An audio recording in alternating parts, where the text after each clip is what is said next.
Welcome back to Money List, where I give you news and my opinion about financial assets that I'm trying to make money from. In this video, we are going to talk about the government shutdown that is currently on its second or third day. And when this video posts, which is Sunday, October 5th, Monday, October 6th will be about the fourth day of the shutdown. And we're going to discuss why I think this government shutdown is a much bigger deal than everybody says it is, and why I think it's going to last longer than everybody says it is, and why it will cause a stock market sell-off to the tune of 2 to 5% on the NASDAQ and the S&P 500. And it's not only the government shutdown that will cause this sell-off. There are several other factors that I will discuss as well. And because this sell-off is coming, I'm going to show you my latest put option. And in case some of you don't know what a put option is, it's basically shorting a stock. And the put option that I will discuss is Rigetti Computing, ticker Rgti.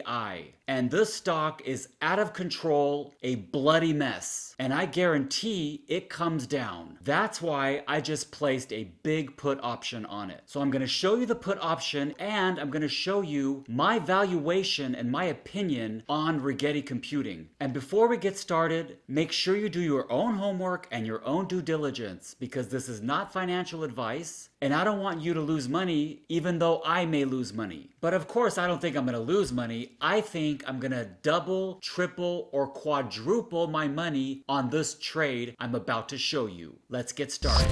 Okay, so the first thing we're going to look at is a clip from CNBC where this guy describes how a government shutdown prolongs the Fed from getting key data that they need for the next interest rate cut. And we all know that if Powell doesn't get this data, he may not make an interest rate cut again for October. And in my opinion, I think Powell wants the economy to get worse so Trump looks bad. And keep in mind that the next Fed rate cut meeting is October 28th. So we have a good 3 weeks until then. And I think there's going to be a lot of games being played. I mean, the truth is, if you look at the prediction markets right now, it looks like the shutdown is going to last through the next survey period for the establishment payroll survey. So,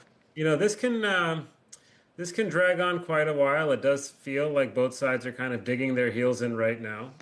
So we're going to be in a data fog for a few weeks here. Okay, so with CPI above 2% and closer to 3%, that's not what the Fed wants. The Fed wants the CPI to be at 2%. And I don't think that's going to happen because I don't see prices going down anywhere I go. So the Fed does not want to lower interest rates if inflation's high. They want to keep interest rates high because they think that's how inflation will come down. So you have inflation still high and you have jobs very low. And this is a recipe for the Fed to be in a neutral position. They don't know what to do because jobs being low does push the Fed to cut rates. But because inflation's high, they're stuck in neutral. So with the government shutdown, if this lasts 2 to 3 weeks, Powell may say he does not have enough data to cut interest rates on that October 28th meeting. And this will absolutely slam the stock market lower to the tune of 2 to 5%. More so on the 5%. And the only reason why Powell cut the rate last month was because the jobs number was low. And it's surely going to come in lower with the government shutdown. But inflation is not coming lower. There's not really much they can say.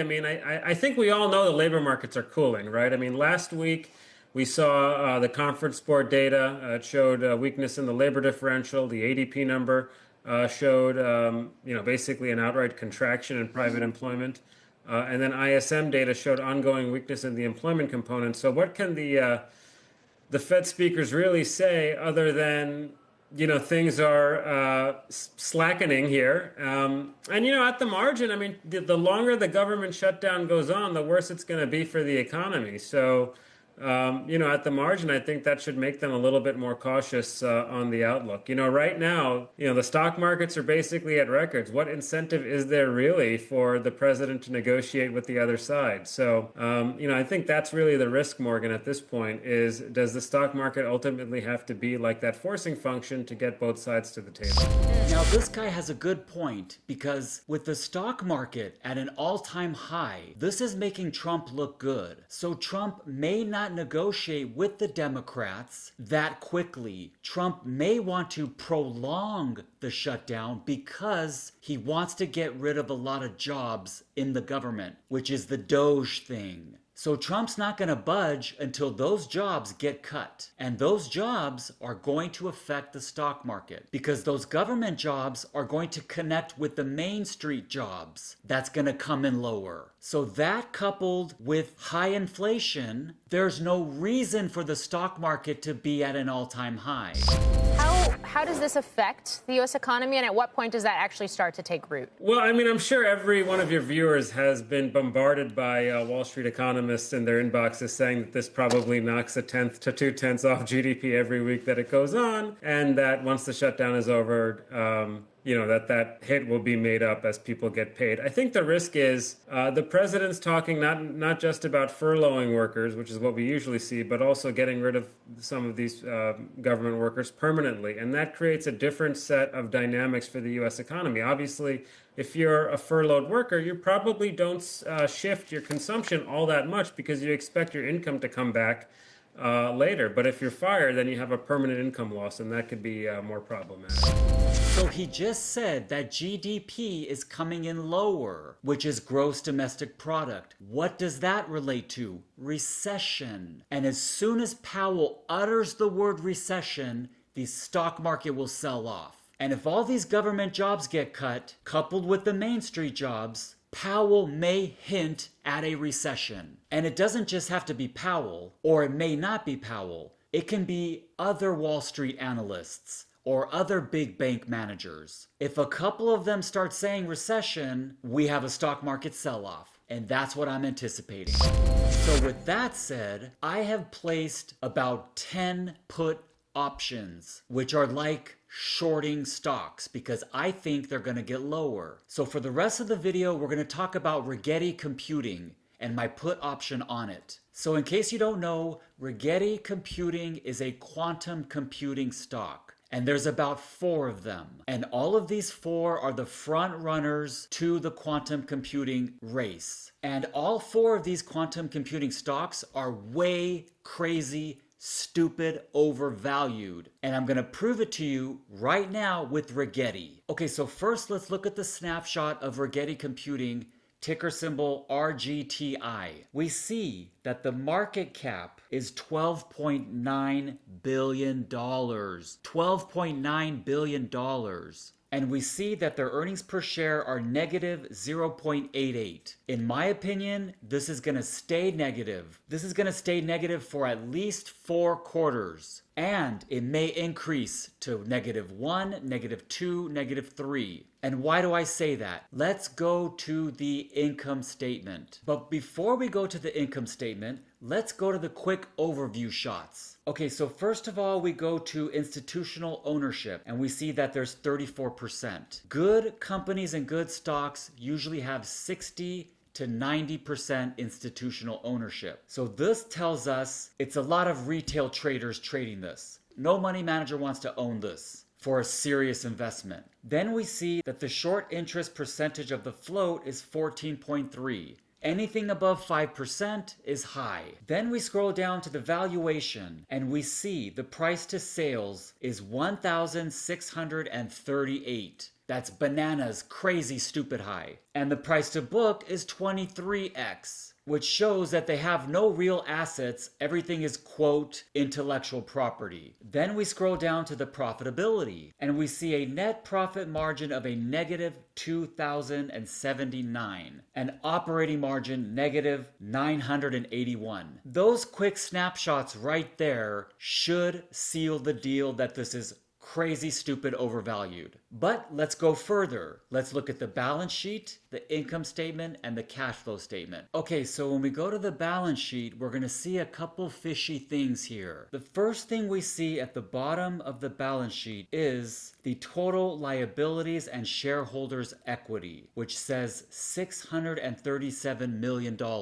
Now that sounds pretty good. $637 million, and the market cap is $12.9 billion. That's still a very high market cap, but $637 million is not too shabby. But the problem with the $637 million in equity is fishy because when we scroll to the top, we see that the total current assets are $434 million. Under that, we see cash and short-term investments at $426 million. Then below that, we see total receivables, $2 million. If they have no money coming in receivables, which are contracts that they're waiting to get money for, where is that $426 million coming from? Because it sure enough isn't coming from the assets under the property, plant, and equipment, because that's only at $56 million. And it's not coming from the long-term investments, which is only $146 million. So I believe that that $426 million in cash is coming from financing. So let's go to the cash flow statement. And when we look at the cash flow statement, we see that there's $389 million from financing. And what does that mean? They borrowed the money. So that means they have to pay it back, they have to owe interest on it, and there's a chance they might default on those loans. And if there's one thing I learned from Joe Biden and investing in all the Green New Deal energy stocks is that balance sheets mean nothing. I lost 60 grand investing in companies that had good balance sheets like this one supposedly has, and the companies ended up going bankrupt. So furthermore, when we go down to the cash flow statement, we see that their net cash ending this quarter, their balance is $57 million. So if they have $57 million in cash, but their balance sheet says they have $637 million, that is a red flag to me because it's all coming from financing and it's all coming from buddy to buddy money just to prop up the balance sheet, prop up the stock, and then all of a sudden the stock gets slammed, shareholders probably make money, and the small retail investor loses money. The same exact thing happened with the Biden energy stocks. Never trust a balance sheet unless there's income. Let's now go to the income statement so I can prove my point. And what do we see in the income statement for the last quarter? We see 1.8 million in revenue. 1.8 million in revenue. And their operating costs were 21.6 million. That's not a crazy operating cost, but it's still 20 times more the revenue. So 21 million operating cost, an investor can come in and bail them out quickly and give them a bloodline. But with 1.8 million in revenue, that's a problem. And it gets a little worse because their net income is a negative 39 million. So with all these line items and add-ons, we added about another 19 million in negative income. So negative 39 million in negative income and only 1.8 million in revenue. And the market cap is 12.9 billion? So now let's look at the charts. Let's look at my put options and what I expect to see coming right after earnings. And their next earnings is November 10th. So this stock is either going to sell off before November 10th because of the government shutdown, because of the overinflated stock price, or it will sell off after earnings. Because when you couple in the lousy earnings that are coming up, and you couple it with the government shutdown, and you couple it with high inflation and all the drama that's going on, the stock is surely going to sell off after earnings. Okay, so first of all, my put options are strike prices of 19, 27, 30, 28, 31, and 32.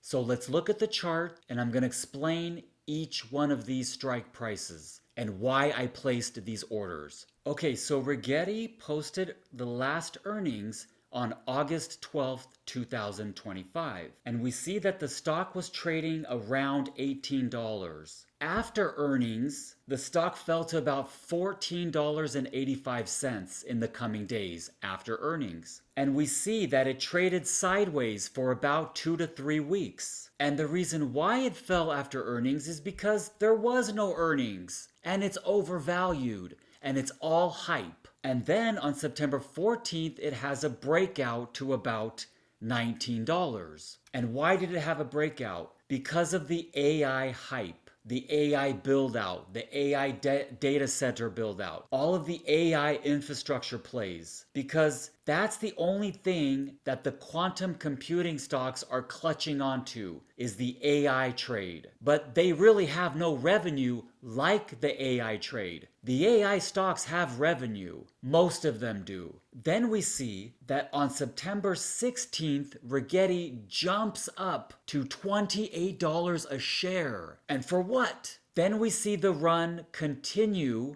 to $40 a share. So my first put option was at a $19 strike price. Why? Because it broke through its high for no reason. So I expect it to come below $19. And of course, I did not anticipate it going to $28. Otherwise, I would have never placed the $19 one. So as it continued to go higher, I kept placing puts at higher strike prices because I eventually think it's going to come back to $19. So if it comes back to $19, my biggest payout will be the $32 strike, then the $31 strike, then the $30 strike, then the $27, then the $28, then the $27, and so forth. So let's say it doesn't come back down to the 19 strike. I think I'm going to make 200 to 300% on the 32 strike. Same thing with the 31 strike. Same thing with the 30 strike. And with the 28 and 27 strike, I'm going to make about 100 to 200%. So collectively, I'm going to make about 250% from all of these puts. But I may break even or lose on the 19 put.